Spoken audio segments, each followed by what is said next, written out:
this is Mary Michon at Bensell Greenhouse in Toledo, Ohio, and today we're going to be talking about germinating seeds, vegetables, herbs, annuals, perennials in your home. I usually start my seeds, we usually start them very early depending upon what the variety is, and here at the greenhouse I have seed starting trays with a really cool little thing that I actually set down on my tray, and it puts 14 rows in it. Not something that everybody at their home can do, so I'm going to set this aside. But in theory, the reason why I'm talking about that is because I like to use shallow trays. I think that's key for germination. So one of the things, I'm just going to kind of go through all the different types of things that you have that you can use. These I like to recycle. So this is just a little styrofoam tray. I have labeled it here, and I will show you why in a minute. I've got egg cartons, and they're very shallow as well. I've punctured holes in the bottom of them so they can drain. Or you can even go to your local greenhouse and see if they have tiny little plug trays. That's what we call these, little plastic trays that little plantlets have come in. These are very, very tiny, and I'll talk a little bit about why I like to use these as well.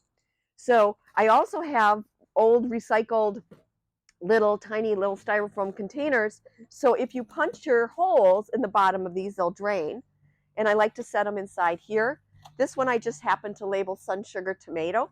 So now you know what you have, because if you're really zealous and want to start all sorts of things, you really need to label and know what you have. And that's why I put paper here, because you can write on here tomato, you can write the variety name, all of that. Okay, so basically the whole theory behind seed starting, in my eyes, and this is just my information, is to really start your seeds in something shallow.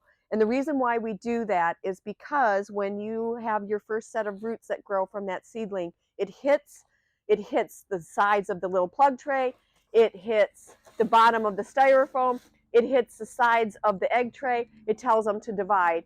And we'll talk a little bit about the importance of a lot of good root growth before you transplant in another video coming up. So we've got our things here. I'm going to take this guy because I love these styrofoams, and I'm just going to take a little stick and I'm going to put some lines in here, and that's where your seed is going to go. So typically when you're germinating vegetable seeds, most of your herb seeds, they need to be covered by soil, and I'll show you why. But one of the things you want to do is do a little bit of research on your seeds.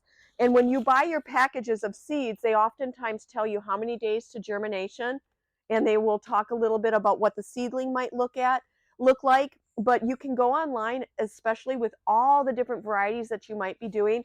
And I really like, as a first timer, I think it's important, keep your seed pack, save your seed pack, and if you add some information from the internet on there, write it on your seed pack. But knowing how many days, an approximate time of germination, is really important for you, so that you can kind of get a gauge on when to start your seeds. Okay, so what I have right here are some tomato seeds, Brandywine potato leaf tomato seeds. And they are so incredibly tiny. And the beauty of this little tray, like I said, is you can just drop these guys right down into that little line that we put in there. And if you sowed seeds all the way down the line, all you now have to do is tap the sides, and the soil evenly lays over the top of these seeds. So I will take my marker. This is Brandywine. Oh my gosh. Brandywine, and I will label the seed right here. And I can take the next set of seeds. Now I have the basil seeds, and I got to make, because I tapped this back, I'm going to do a little bit of basil. The thing is about sowing your seeds, you do not want thousands of seeds on top of them. You want to do them nice and light in a row. They shouldn't be on top of each other. You don't want that, because then they have to fight to get down through the soil line. So you want to make sure that it's nice and lightly sowed. You can always do more than one row if you want a lot of basil seeds. And then we're going to tap these. And now what we're going to do is we're going to talk a little bit about watering. So when you use shallow trays like that, a mister is going to be ideal.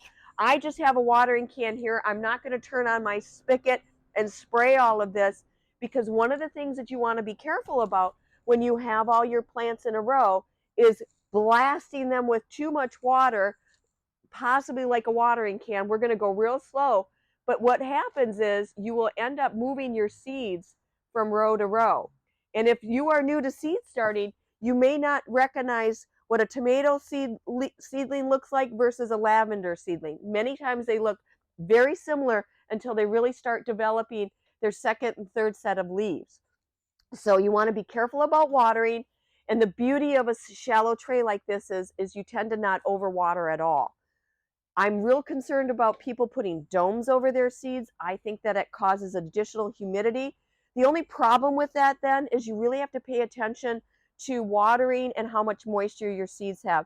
These seedlings cannot be completely dry. That tiny little root system will be cinched out and you'll have to start all over. And we're now into mid-February where you may not have enough time to start some of your seeds to get them outside when you want to mid-end of May. So these are the basics for seed starting. We're going to come back in a few weeks and do another video once everything has sprouted, once we have everything going, and I will show you how to take them from here to another pot, transplant them, and now you're just going to grow them on for the rest of the season. This is Mary Michon at Bensell Greenhouse in Toledo. Thanks for watching.